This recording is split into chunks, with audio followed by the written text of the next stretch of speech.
Give yourself and the process time.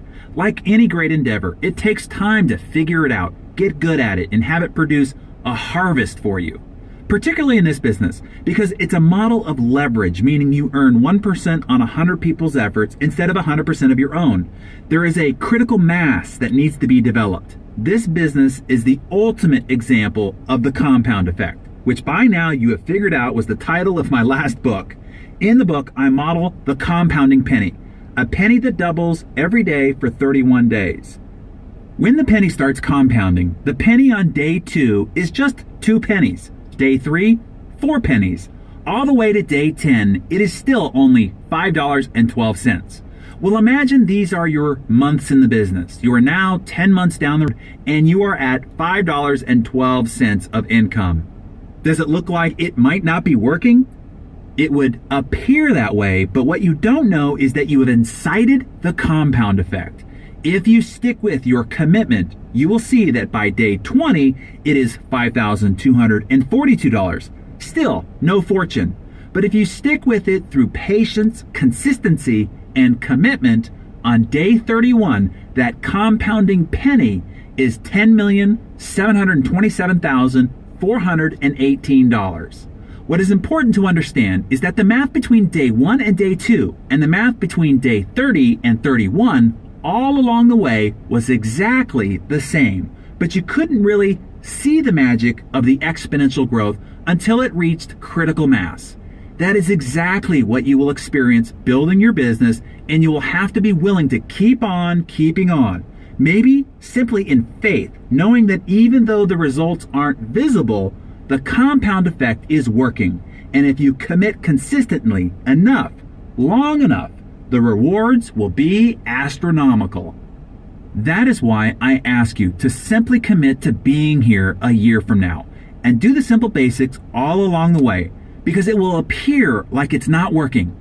But if you stick with it, eventually the exponent of the compound effect kicks in, and before you know it, your rewards are a multiplier more than you could have even imagined. Now that sets up our next landmine perfectly. Because as you are journeying forward during that first year and your results aren't necessarily visible yet, you are a bit vulnerable, and this landmine can really catch you off balance. Landmine number 4, self-image. Because most of the rest of the world has been conditioned as you have by academia, corporate culture, media, society norms, being an entrepreneur can be met with great antagonism. This is where good intending, well, sort of, friends and family try to talk you out of your new ambitions. First off, it's important to recognize some of the emotions of rejection you might feel and how it might be different than anything you've experienced before. I don't want you to be caught off guard by this landmine, so let me explain. Rejection from friends and family can hurt a lot more than the sort of rejection you might have experienced at a job. You can have a customer, prospect, or even boss or colleague reject you at the office, and you can go home and no one really knows about the embarrassing little failing. But when friends and family reject you or your new business venture, it feels more personal and exposing. That can smart a lot. When they say no to your widget at the office, you can chalk it up as, well, it's just not for them, so what? When they say no to getting into your business, now it feels like they are saying no to you. You will soon realize they are not really saying no to you. They are not rejecting you. They are saying no to themselves. They are rejecting their own inner voice that prods them to the fact that they should be doing more, stepping out, and taking risks just like you. Here's a key thing you need to know about making the shift to entrepreneurism. By doing so, you are stepping out of the herd. You are walking away from social norms and the great horde. 90% of the population are employees. That's all they've known. That is what they've been trained is good and normal. Only 10% of the population owns their own business, according to the Kauffman Foundation study on entrepreneurial activity. When you walk out of the mass of the 90%, they're going to bark at you. They're going to shout warnings of fear, danger, and hardship. Why? I think a few reasons. Number one, they simply aren't as courageous as you. They cannot get over the idea of leaving the security of the corporate bosom, their weekly employee paycheck, and their meager benefits. What you are doing just doesn't fit their model of the world, and so they're going to be communicating their foreboding warnings from that vantage point. Love them anyway, but don't let them drag you back into the pack of mediocrity. There's a story about a type of crab that cannot be caught. It is agile and clever enough to get out of any crab trap, and yet these crabs are caught by the thousands every day, thanks to a particular human trait they possess. The trap is a wire cage with a hole at the top. Bait is placed in the cage, and then the cage is lowered into the water. One crab comes along, enters the cage, and begins munching on the bait. A second crab joins him. A third, and it's Crab Thanksgiving. Yum! Eventually, however, the bait is all gone. The crabs could easily climb up the side of the cage and through the hole, but they do not. They stay in the cage. Other crabs come along and join them long after the bait is gone, and more.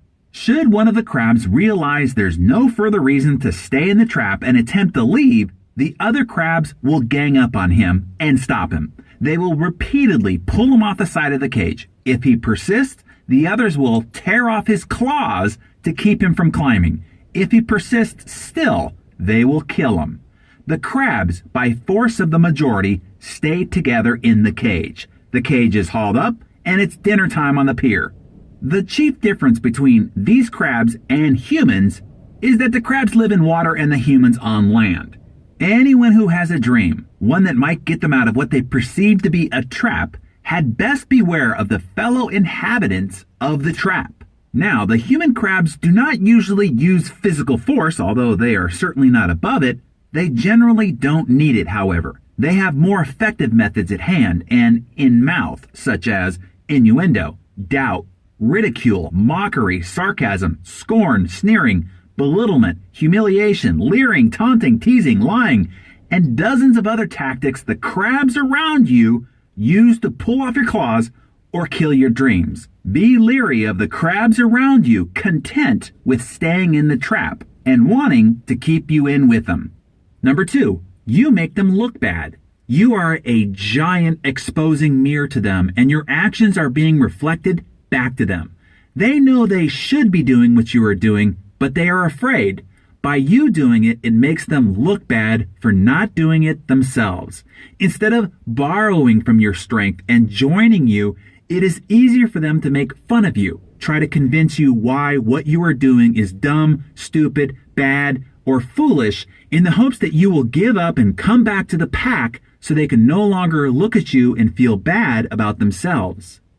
It is important to realize their comments are saying more about them and their fears being kicked up by your leaving the herd than it is about you and what you're doing. Love them anyway, but don't let them drag you back into the pack of mediocrity.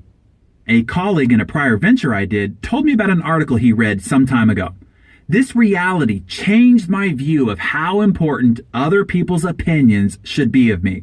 This article revealed that at a funeral, an average of about 10 people will care enough to cry. I thought, what? You mean I can work hard all my life trying to please others, and in the end, only 10 people will care enough to cry? It gets worse. The article found out that the number one thing that will determine the number of people who will go to the burial site with the funeral procession is the weather. It was found that if it's raining, more than 50% will not go to the burial site. I found this horrifying, actually. It's not how you live your life that will be the number one determinant. The circumstance of the weather will outrank your entire life's existence. When I heard that, my entire perspective on living for other people's favor or approval changed. Right then and there, I no longer cared what other people thought of me and whether they approved of me or what I was doing. Their rejection no longer had any power, particularly if I thought that they wouldn't even be one of the 10 who would cry. Many times before making a prospecting call or after one where I was rejected, I would ask myself, would this person cry at my funeral? And most of the time the answer was, I doubt they'd even walk across the street to even go. Why do I care what they think? That is a very liberating way to think of it. And the truth. We spend so much of our lives worrying about being rejected by other people. And most of these people will probably not even come to your funeral. If they do, they probably won't cry. And if they do and it's raining, they will probably drop out of the funeral procession altogether. I pass this important perspective forward to you. Don't let people who don't matter matter. And then there's the great advice from our friend John Addison, co-CEO of the multi-billion-dollar company Primerica, gives us. Never accept advice from people who are more screwed up than you are. That's a good mantra to live by. Steve Jobs said something beautiful in his commencement speech to the 2005 graduating class of Stanford University, which was just a year after he was diagnosed with pancreatic cancer and given 3 to 6 months to live, which he beat, of course. Let me repeat it for you here. Quote, "Your time is limited, so don't waste it living someone else's life. Don't be trapped by dogma, which is living with the results of other people's thinking. Don't let the noise of other opinions drown out your own inner voice, heart, and intuition. They somehow already know what you truly want to become." And that leads us gracefully into our last potential landmine, and that is landmine number 5. The product you are really sharing is you. This is a big and important distinction to understand. You see, when you are at a job, you are performing a task. It might be computer programmer, marketing director, systems manager, network engineer, whatever. When you get into marketing, there is a giant misconception that what you are sharing is the product or service of the company or the business opportunity or financial freedom or health or hope or any number of things. But what you are really sharing is you. And this is a frightening reality for most people. You see, in the product representation business, and most particularly the recruiting business, you are in the attraction business. When you are telling people about this great product or great opportunity, they are looking more than they are listening. And they are asking themselves, do I want what this person has? Do I want to be like this person? Do I want to show up like this person is showing up to me? Do I want to come off to my friends and family like this person is coming off to me? In that moment, you are the billboard, brochure, and poster child of that product and the company. How does the company look if you look in the mirror? The answer to that question is what you constantly want to be improving on. You see, it's not what you say that gives your words power and influence. It's who you are behind your words that gives your words power. This is an important distinction because people are constantly perplexed about what to say. They think it's the script that matters. What you say has very little to do with your ability to influence and attract. Let me give you a perfect example. The greatest recruiter in the world had one of the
had one of the worst scripts imaginable. I mean, if you were a script writer, you would find this horrifying.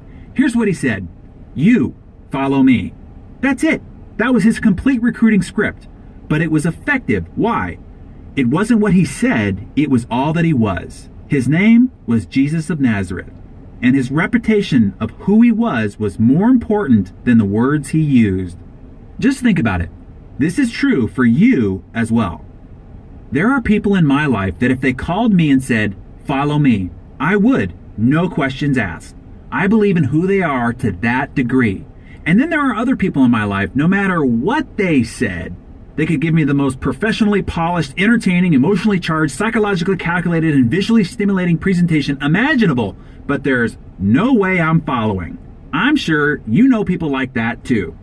This is why your personal development is so crucial in the success of building your business.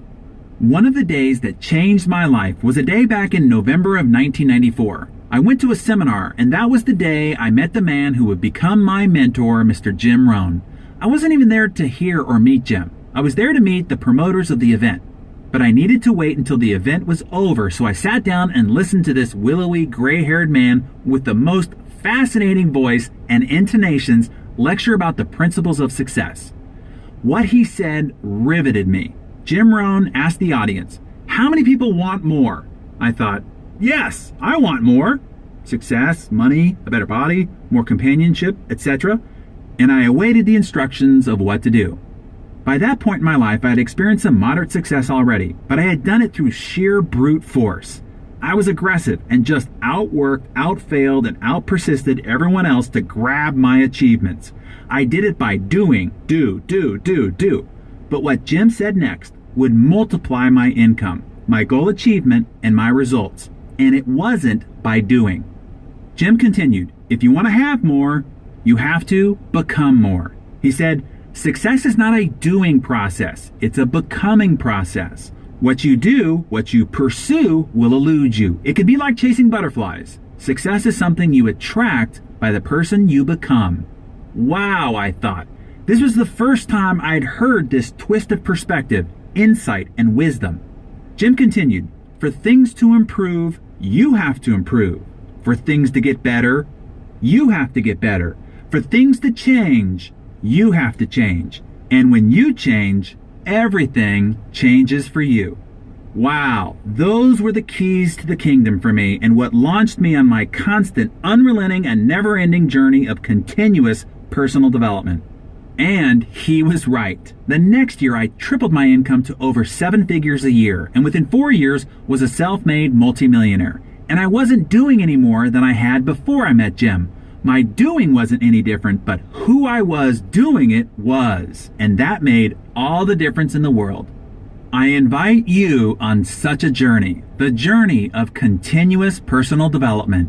If you want anything more in life, this is the yellow brick road to getting there. As Jim Rohn says, you want to work harder on yourself than you do on your job. In this case, you want to work harder on yourself than on your business. In fact, your business is you. The more you grow, the more your business will grow. So, when it comes to where you want to focus your personal development and what will be responsible for your successfully making the shift into entrepreneurialism, the key is the nurturing, continual cultivating, and never-ending fortifying of your positive attitude. I hope you get this key point. Over what to say, what to do, what to learn, what you do or don't know, none of that is as important as your focus on continually developing and improving your positive attitude. It is what separates the superachievers we all idolize from everyone else. Above all other attributes, it is their attitude that sets them apart and will for you too. So, I can hear you saying, okay, Darren, I get it, but how do you do this? How do you continually bolster your positive attitude? How do you go to work on your personal development? Well, let me give you a simple plan. Your personal development plan can be as simple as this: reading 10 pages of a good book a day. Maybe just 5 pages when you first get up and 5 pages just before you go to bed. Oh, and it could also be 10 pages of a success-oriented or titled magazine, hint, hint. This is going to affect you far more positively than reading about what's wrong, tragic, or dangerous in the world by reading the newspaper when you first get up, or watching the 10 o'clock news just before you go to bed. Secondly, listen to 30 minutes of an instructional audio a day. You can do this as you drive, when your hands are busy but your mind is free. I can tell you, my car does not move without 2 things: gasoline and an ever-present library of instructional CDs that I listen to as I drive around. As a society, we average 12,000 miles a year. That's 300 hours of feeding time. Brian Tracy taught me early in life to turn my car into a mobile classroom. He explained that if you listen to instructional CDs as you drive, each year is the equivalent of 2 semesters of an advanced degree in college. Think about it. In the time you spend driving, you could obtain a PhD in leadership, sales success, wealth building, relationship excellence, or whatever course, audio program that you sign up for. Now, certainly, I recommend the CD that comes free inside every issue of Success Magazine. Hey, could I be the ambassador for success and not passionately recommend it to you? Of course not. Additionally, we offer success book summaries, which culls the best ideas from 3 of the top books in the area of accelerated personal achievement. Each edition is also delivered in audio format so you can listen to it in your car. Let me further explain why regular exposure to positive, inspirational, and instructional content is crucial to you making the shift into the entrepreneur mindset. It is important to understand how our mind works. Simply understood, our minds operate like a computer. Computers are complex systems, but how they work is rather simple. What you input is what it outputs. It doesn't judge or discriminate. It simply acts on the input. This is also how your mind works. It doesn't judge or discriminate the information you feed it. It simply acts on the input. I'm sure you've heard the axiom, garbage in, garbage out. This is true for computer programming and for the information you allow to program your mind. Here is how the creation process works. You get in life what you create. That is easy enough to understand. We are creative and productive beings. Our life is a result of all we have created. So, what informs your creative process? You create what you expect. I'm sure you've heard the adage, expectation manifests into creation. What you expect to happen is what your creative capacity goes to work on producing. So then, what is driving your expectation? You expect what you think about. This is why all legendary books of personal development have been focused on this thinking part. Books like Think and Grow Rich, The Power of Positive Thinking, The Magic of Thinking Big, As a Man Thinketh, etc. All these books explain how your thoughts end up controlling all the outcomes in your life. What you think about comes about. However, I'm always after the deeper question. If it's our thoughts that drive our expectation, which directs our creativity that produces our results in life, what then is controlling what we are thinking about? That would seemingly be the all-important question then, right? And the answer is simple. Whatever input we are feeding our ears and eyes is what is putting this entire creative process in motion. You see, your mind is like an empty glass. It will hold anything you put into it. You put in sensational news, salacious headlines, talk show rants, and you're pouring dirty water into your glass. If you've got dark, dismal, worrisome water in your glass, everything you create will be filtered through that muddy mess because that's what you'll be thinking about. Garbage in, garbage out. All that drive time radio yak about murders, conspiracies, deaths, the bad economy, and political battles drives your thinking process, which drives your expectations, which drives your creative output. That is bad news. But just like a dirty glass, if you flush it with clean, clear water under the faucet long enough, eventually you'll end up with a glass of pure, clear water. What is that clear water? Positive, inspirational, and supportive input and ideas. Stories of aspiration, people who, despite challenges, are overcoming obstacles and achieving great things. Strategies of success, prosperity, health, love, and joy. Ideas to create more abundance, to grow, expand, and become more. Examples and stories of what's good, right, and possible in the world. That's why we work so hard at Success Magazine. We want to provide you with those examples, those stories, and the key takeaways you can use to improve your view of the world, yourself, and the results that you create. That's also why I read several pages of something inspirational and instructional in the morning and in the evening and have personal development CDs playing in my car. I'm flushing my glass and feeding my mind. Does this give me an edge over the guy who gets up and first thing reads the newspaper or listens to news radio on his commute to and from work and watches the evening news before going to bed? You bet it does, and it can for you too.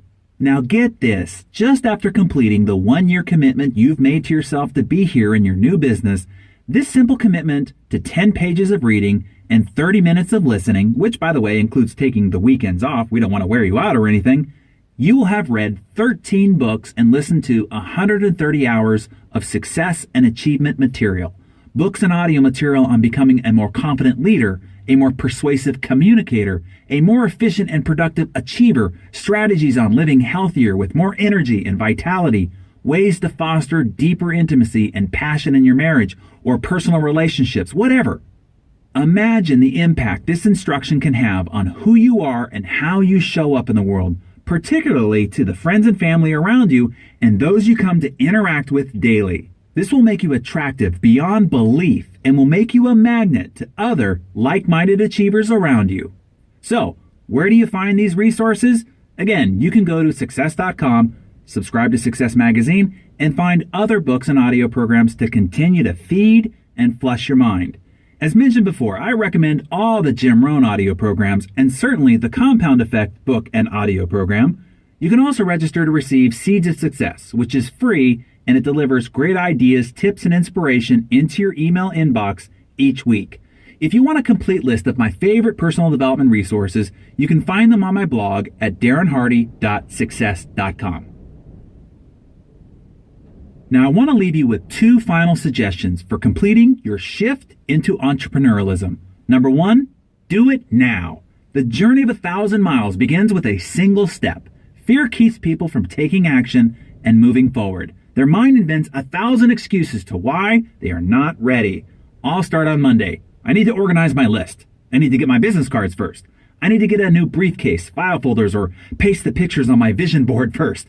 Don't get caught up in this paralysis. Too many people fall prey to the ready, aim syndrome and ultimately never fire. Admittingly, the hardest step to take on that 1,000-mile journey is that first one. Destroy that fear by taking it quickly, without even thinking about it. Just lunge your body forward, and without conscious thought, your right foot will fly out in front of you and catch your fall. Then, without hesitation, lunge your body forward again, and your left foot will spring forth to catch you. But don't stop now. You are starting the move. Lunge your body forward again, and wow, here comes the right foot again. It's a miracle. Even if you trip and fall, at least you have moved forward. You did the hardest part of the 1,000-mile journey. You started. You remember back in high school physics class, Newton's law of inertia, right? A body at rest tends to stay at rest unless acted upon by an external, unbalanced force. Well, make that external force be your own mental shove in the back that forces your body forward.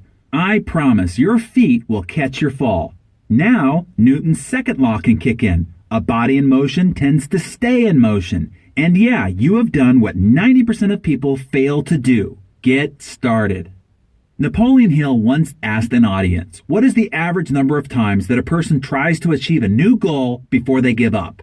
After several guesses from the audience, he gave the answer, less than 1. Most people give up before they even try. Even though they want to improve their lives, increase their income, accomplish more, most people respond with, I can't, in their heads and give up before even starting. So, before the law of diminishing intent overtakes you, strike while the iron is hot. The time to begin is when the emotion is high and intentions are strong. Now is that time. Jim Rohn writes, without a sense of urgency, desire loses its value. Now is the time to act. No, I'm serious. Now, not next week, tomorrow, or even later today. When this audio is done, I want you to take some action. Take the product and share it with 3 people right now. Use any tool, an audio, DVD, magazine, conference call, recorded call-in line, website, whatever, and show it to 3 people today. I can hear you saying, but I'm not ready. I don't know what I'm doing yet. That's great. In fact, many times it's the best time to jump into massive action. Why? Because you can honestly and openly say, a friend of mine showed me this new product. I've tried it and I think it's amazing. You should try it. And they ask, well, what's in it and how does it work? You can say, heck, I don't really know. All I know is it worked for me. Try it for yourself. Or you can say, a friend of mine is really excited about this new business idea. I think I'm going to try it too. I can't even really explain what it is, but it's all on this audio, DVD, website, or in this magazine, whatever. Right now, ignorance is truly a blissful asset. Use it while you can. I love the principle that teaches the heavy chains of worry are always forged in idle hours. Take action fast so you can see some success fast. So let me give you a counterintuitive way of getting some success fast. Go get a lot of failure fast. Watson, the former president of IBM, said, "The key to success is massive failure. If you want more success, double your rate of failure," he said. This is one of the earliest success philosophies I was taught. It has earned me millions of dollars over the years, and I'm now going to pass it on to you. Make your goal not the number of people you're going to get to buy or join. Make your goal the number of people you're going to get to say no. Make the no's your goal. Why? Well, Watson just told you, it's the key to success. So by making the no your goal, you not only make it okay for people to tell you no, when they do, you are happy about it, not sad. You are one step closer to accomplishing your goal. This 180-degree mindset will have miraculous consequences in how you move forward, understand, and accept rejection and failure. You will now see it as progress rather than failure. You will feel victory rather than defeat. You will seek it rather than try to avoid it. In the end, it simply comes down to a numbers game. I want you to remember this as you journey forward in the building of your new business. Some will, some won't. So what? Next. Just move on to the next person. I want to challenge you with this as your first goal. Now, it's a big goal, so I want you to be ready. You can cut it in half or a fourth if you only want half or a quarter of the success. But if you really want to break the inertia, not walk off the starting line, but leap off it, this is the goal I want to challenge you to take on. Are you ready? Okay. Go get 10 people to tell you no in the next 7 days. It can be no thank you, no way. You've got to be out of your freaking mind no, or simply no. But maybes don't really count. To hit your goal, you need to get 10 definitive, dead certain no's. Do as Jim Rohn said. Invite them to be one of your 7 out of 10 who say no so you can keep the law of averages moving along. So to do this, my guess is you will have to introduce about 30 people over the next 7 days, as 20 of them will still be waffling as you chase them around in the follow-up process. These need to be quality introductions too, which means getting the product or tool in their hands. An audio, DVD, magazine, a live meeting, conference call, or other tools the company has professionally produced for you. Then ask, do you want to buy it? Or do you want in with me? I'm going to be very successful at this with or without you. Do you want to come with me or not? Either way, it's no sweat off my back. That's it. Go get 10 people to respond with no. During that process, it's likely someone will say, yes, I want that, or heck yes, I'm with you. But that's not the goal. Just an interesting bonus. The goal is to get 10 no's. Fair enough? Now, do it. This might be the most important challenge you ever take on. Not that it's that big or